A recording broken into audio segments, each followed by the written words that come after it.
네, 오늘 예배 오신 여러분들 예수님의 이름으로 환영합니다. 오늘 함께 나눌 말씀 고린도전서 6장 12절부터 20절까지 말씀입니다. 고린도전서 6장 12절부터 20절까지 말씀 제가 읽을게요.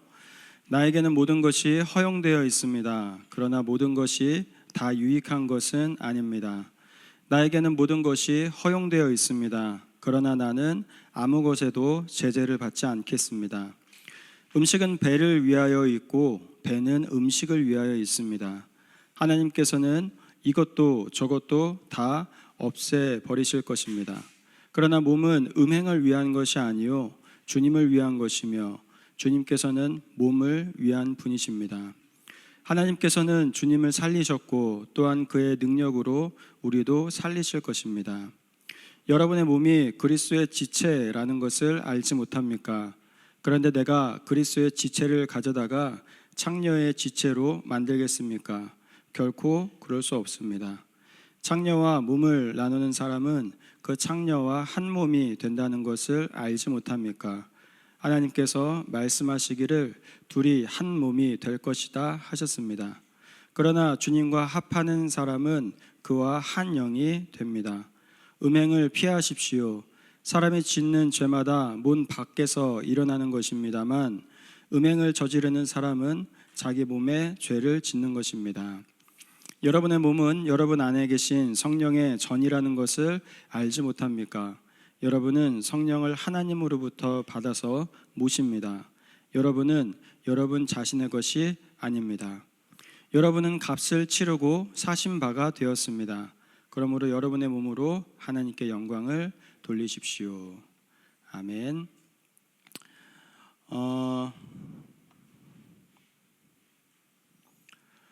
여러분 오늘 이 시대에 우리 시대에 살아가는 사람들이 가지고 있는 월드뷰, 세계관이 있죠. 그것은 바로 내 몸은 내 것이다라는 것입니다. 내 몸은 내 것이며 아무도 간섭할 수 없는 것이기에 내가 원하는 대로, 내가 느끼는 대로, 그리고 내가 행복한 대로 내 몸을 사용할 권리가 있다라는 것이죠. 그래서 요즘 시대는 내 몸을 가지고 내가 하고 싶은 대로 하면서 살아갑니다. 그리고 그것은 무너져 있는 어떤 성 정체성 그리고 성 관계를 통해서도 잘 드러나죠. 그런데 이러한 세계관과 이러한 가치는 이미 2000년 전에 고린도라는 도시에 있었습니다. 고린도는 큰 항구 도시로 수많은 사람들이 오고 가는 다양한 문화가 있는 그런 도시였죠. 또한 아프로디테의 신전이 있었고 그 안에서는 아프로디테에게 예배를 드린다라는 이유로 남자와 여자가 성적 행동을 하는 일들이 넘쳤습니다. 자신의 몸으로 자기 마음대로 하고자 하는 가치와 문화가 가득했던 것입니다. 그리고 그 도시에 사도 바울이 교회를 개척하죠. 그리고 그들 역시 지금 사람들이 가지고 있는 슬로건과 똑같은 말을 하기 시작했습니다. 모든 것이 나에게 허용되었다라는 거예요. I have the right to do anything 이라고 얘기하는 거죠. 사실 이 말은 사도 바울이 교회를 개척할 때 거기에 교회에 있는 성도들에게 했던 말이에요. 바울은 우리가 율법 아래에 있지 않기 때문에 더 이상 어떠한 율법도 우리를 속박하지 않고 우리가 은혜 안에 있기 때문에 은혜가 우리를 자유롭게 하였습니다라고 가르쳤습니다. 그러니 더 이상 이 율법이 우리를 정죄할 수 없으니 우리는 은혜 안에서 자유하다라는 말을 한 거죠. 하지만 이 말을 고린도 교회 성도들이 자기들이 편안한 대로 해석하기 시작했어요. 그리고 그 결과 우리는 은혜 아래에 있기 때문에 무엇이든지 할 수 있다라는 생각을 갖게 만들었던 거죠. 그리고 그 결과 교회 안에 성적인 타락을 불러일으켰습니다. 특별히 그들은 13절을 보면 음식은 배를 위한 것이고 배는 음식을 위한 것입니다 라는 말을 해요. Food for the stomach and the stomach for food 라는 말을 합니다. 이 말은 음식이 있는 이유는 먹으라고 있는 것이고 우리가 배가 고플 때는 음식으로 배를 채워야 한다라는 의미예요. 하지만 이 말을 이 고린도 사람들이 특별히 고린도 교회에서 자주 했던 이유는 음식을 이야기하고 싶었던 게 아니라 성적인 자유를 이야기하고 싶었던 겁니다. 바로 음식은 먹으라고 있는 것이며 배가 고픈 이유는 음식으로 배를 채워야 한다라는 것을 알려주기 위한 것인 것처럼 우리에게는 성적인 욕망이 있고 동시에 성적인 관계를 가질 수 있는 몸의 기관들이 있는 이유는 성적인 쾌락을 위한 것이다 라는 거예요. 그렇게 어차피 우리의 몸은 다 썩어 없어질 것인데 우리의 몸으로 우리가 쾌락을 즐기고 우리가 즐거움을 누리는 것이 무슨 문제이냐라는 생각이 이 고린도 교회 안에 넘쳤던 거죠. 특별히 초대교회 안에 이 노스티시즘, 이 영지주의라는 이단이 있었어요. 이 노스티시즘을 믿는 사람들은 스피릿은 선하고 우리의 영은 거룩하고 우리의 바디, 이 몸은 악하다라는 거였어요. 그렇게 우리의 스피릿은 구원을 받을 거지만 우리가 흔히 영화나 만화에서 보면 막 천사들이 하늘에서 구름 위를 막 이렇게 떠다니는 것처럼 우리가 죽으면 우리의 스피릿은 구원을 받을 것이지만 우리의 몸은 다 썩어 없어지게 될 것이다 라고 믿었던 사람들이에요. 그러다 보니까 이 사람들은 예수님이 우리를 구원하시기 위해서 이 세상에 오셨는데 예수님은 우리의 스피릿을 구원하셨다라고 믿었어요. 그리고 그 결과 예수님을 믿고 구원받았음에도 불구하고 우리의 몸을 아무렇게나 사용해도 전혀 문제가 되지 않는다라고 주장하기 시작했던 겁니다. 예를 들어 몸으로 술을 많이 먹던, 몸으로 마약을 하던, 몸으로 프로스티튜션을 하던, 몸으로 동성연애를 하던, 몸으로 싸우던 아무 상관이 없다라는 거예요. 어차피 우리의 영혼만 구원받을 것이기 때문에.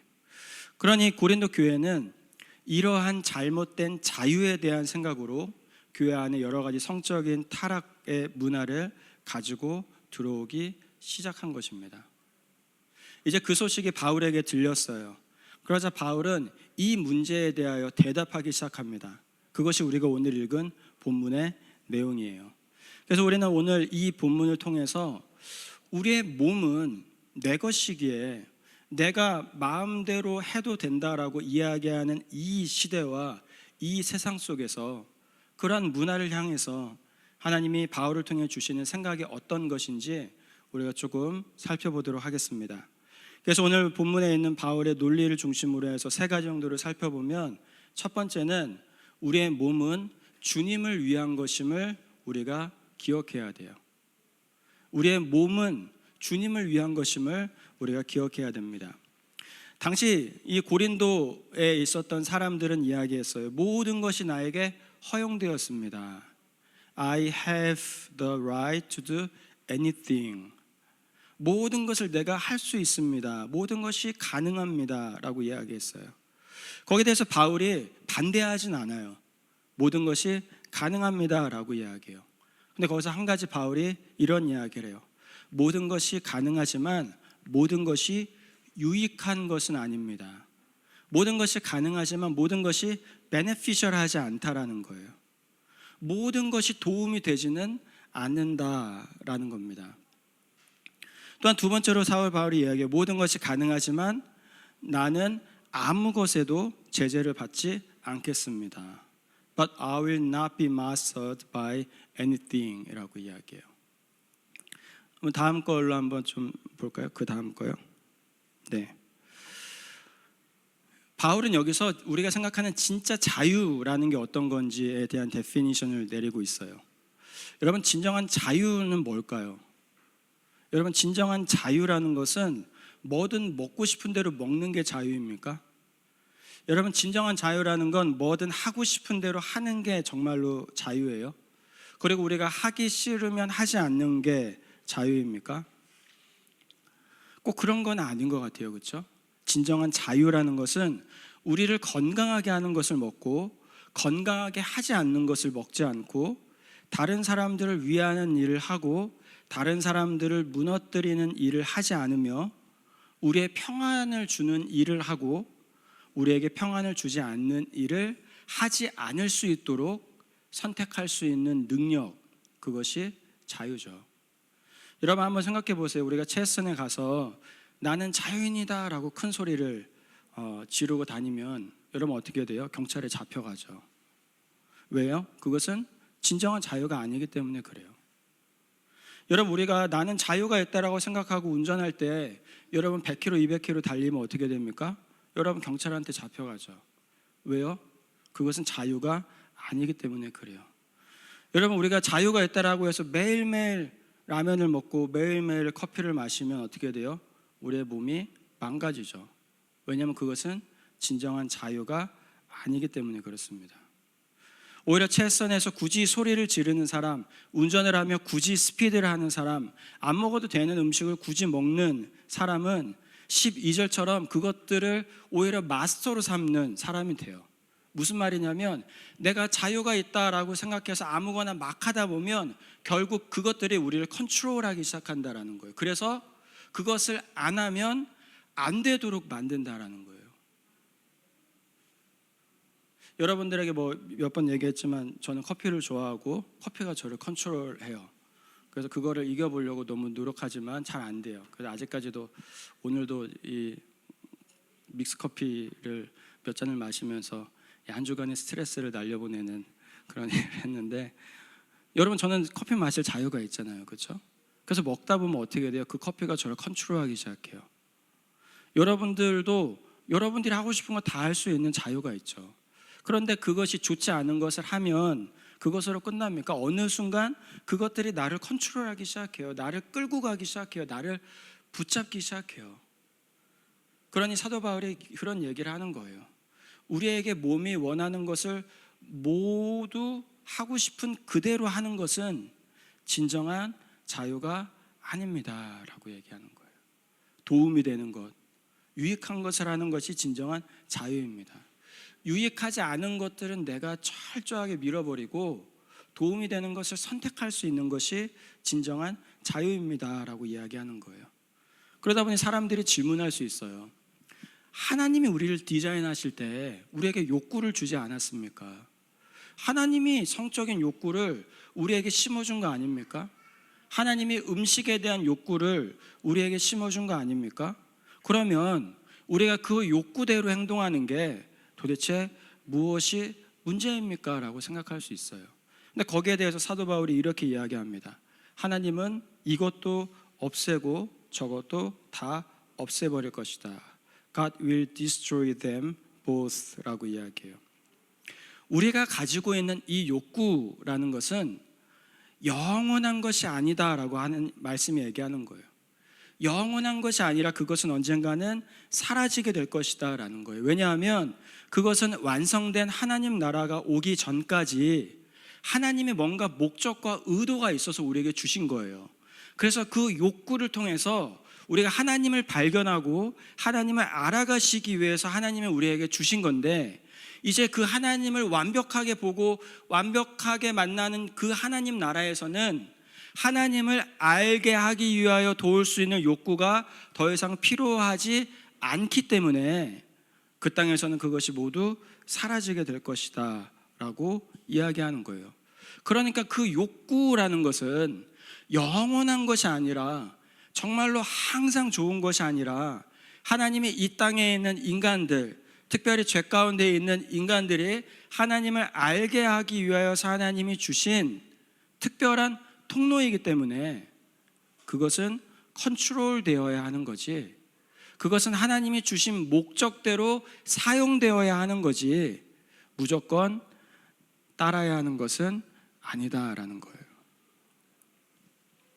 여러분, 특별히 여기서 사도 바울이 무서운 이야기를 하나 합니다. 그것이 어떤 거냐면, 우리의 욕구는 사라질 것이지만 우리의 몸은 영원할 것이다 라는 거예요. 여러분, 이 말이 무슨 말입니까? 우리의 몸이 선택해서 했던 그 행동들의 흔적이 우리가 부활하여 하나님 나라에 들어갈 때에 남아있게 될 것이다 라는 거예요. 우리의 몸이 부활하면 분명 새로운 몸을 입기는 합니다. 하지만 그 몸이 지금 우리가 살아있던 몸과 완전히 다른 몸은 아니에요. 100% 다르진 않아요. 어느 정도는 지금 여러분이 여러분의 몸에 하는 그 행동과 여러분의 선택이 여러분들이 부활할 때에 경험하게 될 그 몸과 연결되어져 있다는 거예요. 여러분, 성경에서 예수님이 부활하신 다음에, 부활의 첫 열매이신 예수님이 부활하신 다음에 예수님이 새로운 몸을 입으세요. 그래서 제자들이 예수님을 처음 봤을 때 예수님이 누군지 잘 알아보지 못할 정도로 예수님은 신비스러운 새로운 몸을 입고 제자들에게 나타나세요. 그런데 그때 예수님이 제자들에게 했던 이야기가 뭐예요? 내 손을 만져봐라. 내 손에는 못자국이 있다라고 말씀하시잖아요. 무슨 말이에요? 예수님이 부활하여 얻게 된 새로운 몸에는 그 전까지 경험하지 못했던 새로운 요소와 그 전에 경험했던 옛날의 모습이 합쳐져 있다는 거예요. 그 말은 지금 여러분들이 여러분 몸에 대해서 어떻게 대하고 어떻게 행동하고 어떻게 결정하느냐가 나중에 여러분들이 부활한 이후에 여러분들이 갖게 되는 그 몸에 영향을 끼치게 된다라는 거죠. 이 노시시즘을 믿는 사람들, 즉 스피릿은 선하고 몸은 악하다라고 믿는 사람들에게는 몸은 어차피 없어져 사라질 거였어요. 그러니까 내 몸으로 나는 모든 것을 할 수 있다. 나는 자유가 있다. 내가 먹고 싶은 것을 먹고 내가 하고 싶은 것을 하고 내가 무엇을 선택하든 아무런 상관이 없다라는 믿음이 있었어요. 몸이 어차피 사라질 거니까. 근데 사도 바울은 우리 그리스도인들은 우리의 몸은 영원하다라는 것을 믿습니다. 그렇게 그 몸은 여러분들이 지금 하는 선택과 결정에 영향을 받을 것입니다라고 이야기하는 거예요. 그렇게 여러분의 이 몸은 여러분 우리가 쾌락을 위해서, 즐거움을 위해서, 우리의 욕심을 위해서 존재하는 것이 아니라 주님을 섬기기 위해서 하나님이 우리에게 주신 통로라는 것을 우리가 기억해야 됩니다. 두 번째는 우리의 몸이 주님과 연합되어 있다는 걸 여러분들이 기억해야 돼요. 우리의 몸이 주님과 연합되어 있어요. 자, 15절에 보면 사도 바울이 이렇게 이야기합니다. 여러분의 몸이 그리스도의 지체라는 것을 알지 못합니까? Do you not know that your bodies are members of Christ himself? 라고 이야기해요. 여러분, 이 말이 무슨 말이냐면 우리가 구원받을 때에 우리의 영혼이 예수님과 하나가 돼요. 예수님과 유나이티드 돼요. 그런데 말씀은 우리의 영혼만 예수님과 연합되는 것이 아니라 우리의 몸 또한 예수님과 연합되어서 그리스도의 몸의 일부가 된다라는 거예요. 그것이 어떻게 일어나는지는 잘 몰라요.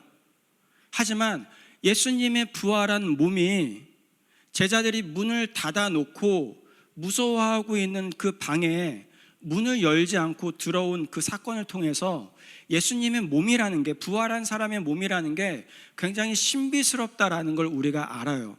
그러다 보니까 우리의 몸이 어떻게 예수님의 몸과 연결되어 있는지 우리가 증명할 수는 없지만 성경은 우리의 몸이 예수님의 몸과 하나가 되어 있다라고 이야기해요. 그래서 여러분과 제가 하는 게 뭡니까? 커뮤니언 서비스죠. 성찬하죠.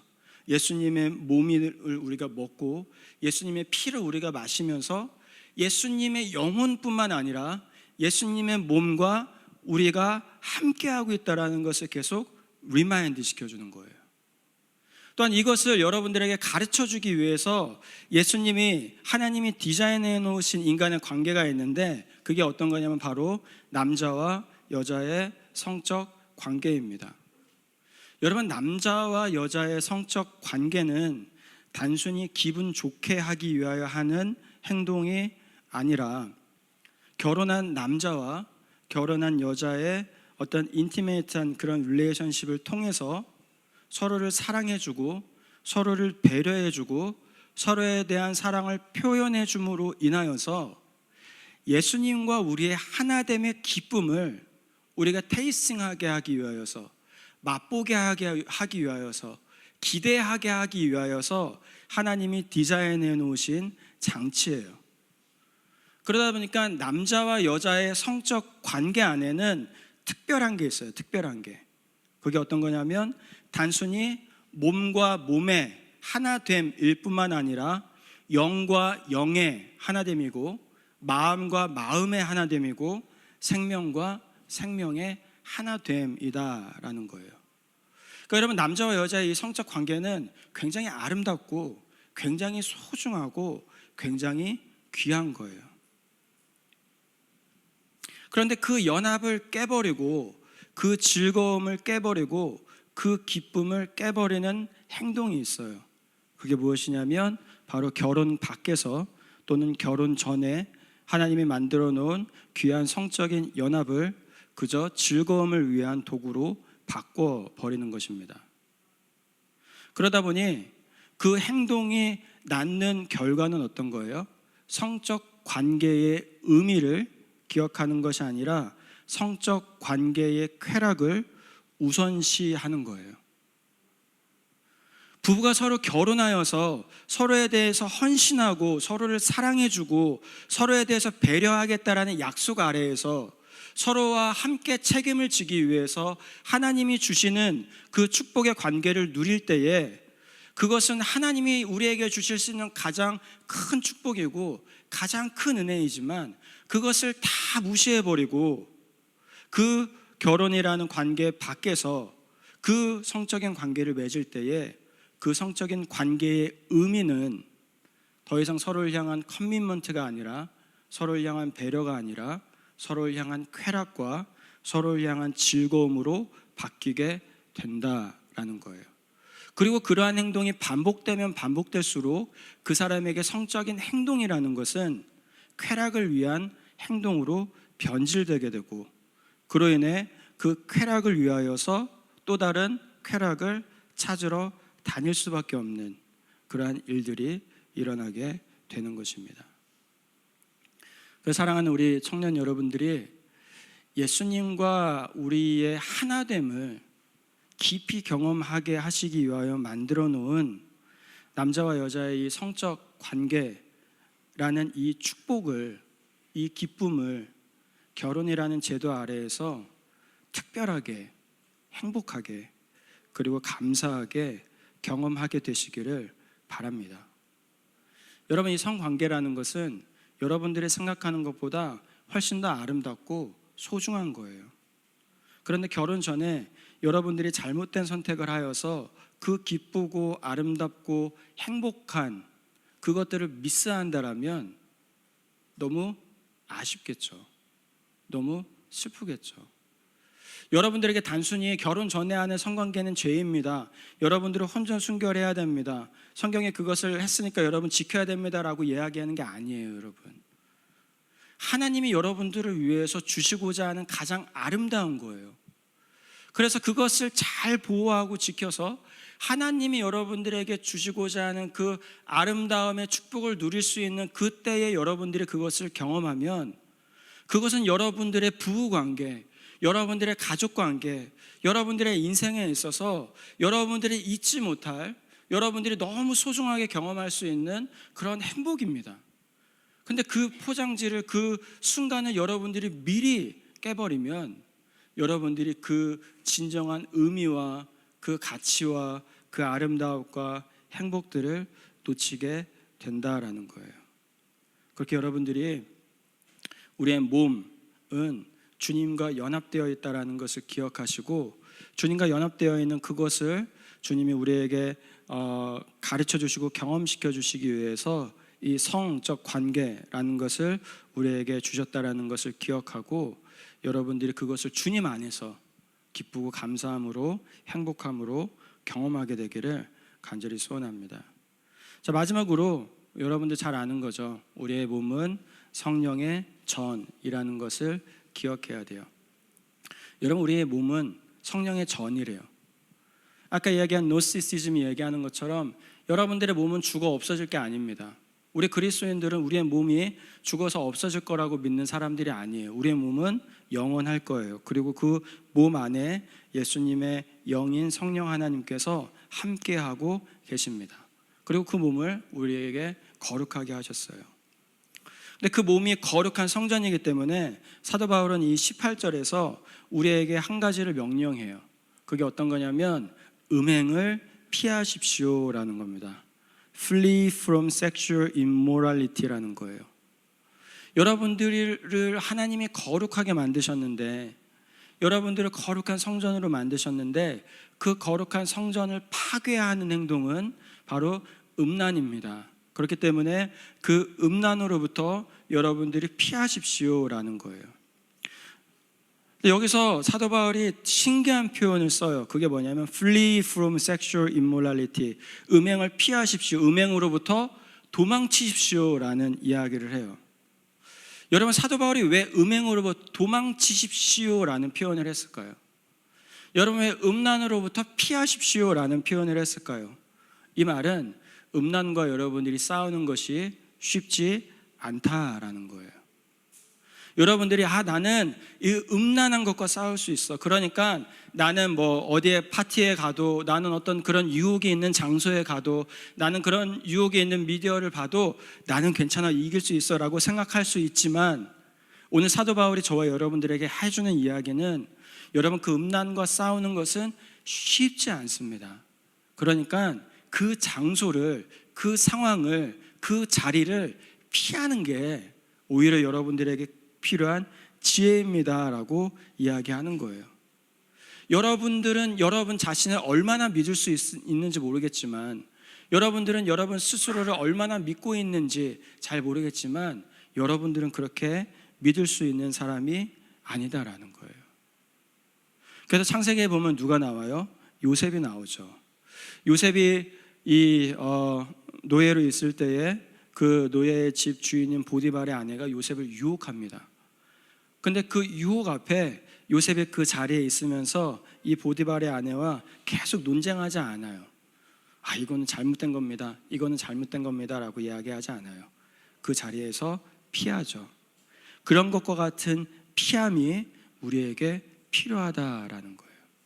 여러분들의 몸을 거룩하게 하신 그 하나님, 여러분들의 몸을 예수 그리스도와 연합시키신 그 하나님, 여러분들의 몸을 다시 부활시키셔서 하나님 나라에서 완전한 몸으로 우리에게 허락하실 그 하나님은 여러분들이 다시 부활할 그때까지 여러분들의 이 몸을 소중하게 여기고 그 몸을 가지고 하나님을 섬기기를 원하는데, 그러기 위하여서 음란을 피하라라는 거예요.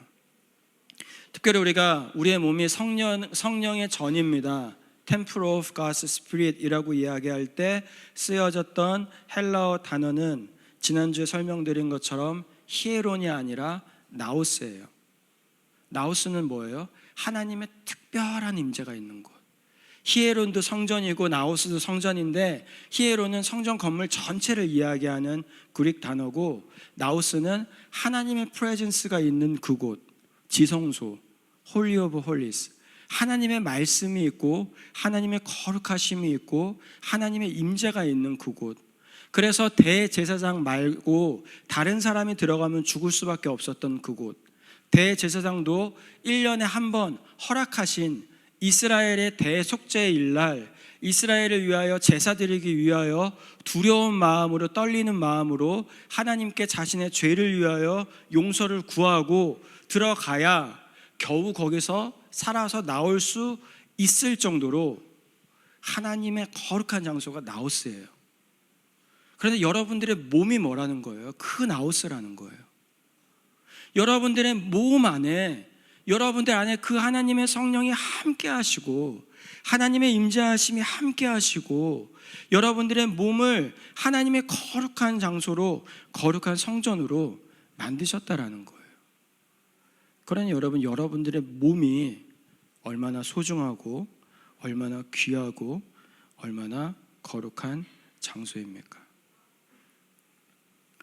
이 고린도 시대에 있었던 사람들의 믿음처럼 지금 사람들도 그렇게 말하지 않지만 그렇게 생각하는 것 같아요. 우리의 영혼은 선하고 우리의 몸은 어차피 쓸모없는 것이다. 우리의 몸은 어차피 썩어져 문드러질 것이다. 우리의 몸은 어차피 죽으면 이 땅에 묻히고 다 사라질 것이다. 그러니 그 몸으로 내가 원하는 대로 해도, 내가 하고 싶은 걸 해도 무슨 상관이냐라고 이야기하는 것 같아요. 근데 여러분, 우리 그리스도인들은 우리의 몸이라는 것이 굉장히 특별하다라는 것을 믿는 사람들입니다. 하나님은 여러분들의 영혼만 사랑하시는 분이 아니라 여러분들의 몸도 사랑하시고 하나님은 여러분들의 영혼만 부활시키실 분이 아니라 여러분들의 몸도 부활시키실 겁니다. 여러분, 가방이라는 게 가격이 비싸면 비쌀수록 대접받죠. 그래서 사람들이 비싼 가방들 좋아하죠. 그런데 우리의 몸이라는 것은 이 세상에서 값으로 매길 수 없는 예수님의 몸으로 사신 몸입니다. 그러면 여러분들의 몸은 그 누구의 몸보다도 귀하고 소중하고 값진 몸이에요.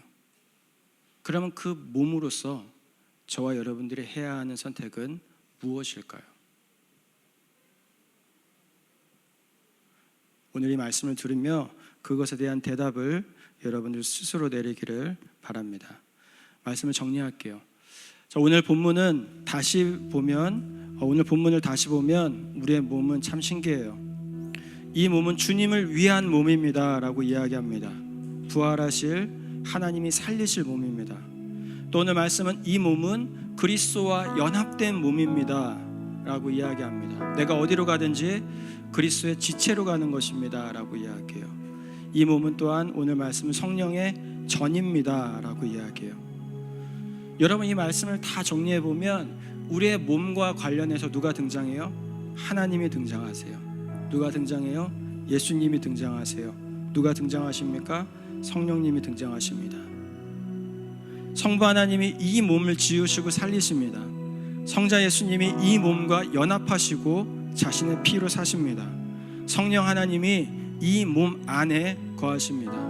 삼위일체 하나님 전체가 우리의 몸과 관계하고 계신다라는 거예요. 그 삼위일체 하나님 전체가 여러분들의 몸을 소중하게 여기고 계신다라는 겁니다. 그러니 어떻게 우리가 우리의 몸을 가볍게 여길 수 있겠습니까? 여러분들은 그리스도의 지체입니다. 여러분들은 그리스도와 연결되어 있습니다. 여러분들은 성령의 전입니다. 여러분들의 몸 안에 성령 하나님, 그 하나님의 거룩하신 임재가 함께하고 계십니다. 여러분들의 몸은 예수님의 피로 값주고 사신 귀한 몸입니다. 그렇게 그 몸으로 여러분들 거룩을 선택하시기 바랍니다. 우리가 해야 하니까 하는 게 아니에요. 우리가 해야 되니까 하는 게 아니라 삼위일체 하나님이 우리의 몸을 사랑하시기에 우리가 하고 싶어서 그 거룩을 쫓아나가길 원합니다. 여러분, 세상은 계속 이야기할 거예요. 내 몸은 내 것이다. 그러니 나는 무엇이든지 할 수 있다라고 이야기할 겁니다. 그런데 복음은 여러분들에게 그것보다 더 깊은 진실을 말합니다. 여러분의 몸은 여러분이 생각하는 것보다 소중하고 귀합니다. 여러분들의 몸은 여러분들이 생각하는 것보다 훨씬 더 값집니다. 여러분들의 몸은 여러분들이 생각하는 것보다 훨씬 더 아름답고 존귀합니다. 왜냐하면 예수님과 연합되어 있고 성령 하나님이 거하시며 하나님이 부활시키실 몸이시기 때문입니다. 그렇게 그 몸으로 음란함을 쫓지 말고, 그 몸으로 교만하지 말고, 그 몸으로 하나님을 멀리하지 말고 오히려 그 몸으로 예수님을 섬길 수 있는 저와 여러분들이 되기를 간절히 소원합니다. 우리 함께 기도할게요. 오늘 이 말씀은 여러분들을 정죄하기 위한 말씀이 아닙니다. 여러분들이 과거에 했던 잘못된 선택들을 들추어내서 여러분들은 죄인입니다 라고 여러분들을 정죄하기 위해서 하는 말씀이 아닙니다. 이제 여러분들이 선택해야 되는 그 내일, 이제 여러분들이 선택해야 되는 그 앞날에 여러분들에게 더 지혜로운 선택은 무엇인지, 여러분들이 이제 무엇을 선택하고 어떻게 살아가야 되는지에 대해서 더 좋은 것들을, 더 아름다운 것들을, 더 큰 행복을 주시기 위해서 하나님이 우리에게 주시는 말씀입니다. 여러분이 이 말씀을 여러분들에게 지키면 복받고 지키지 않으면 지옥 간다라는 이야기가 아닙니다.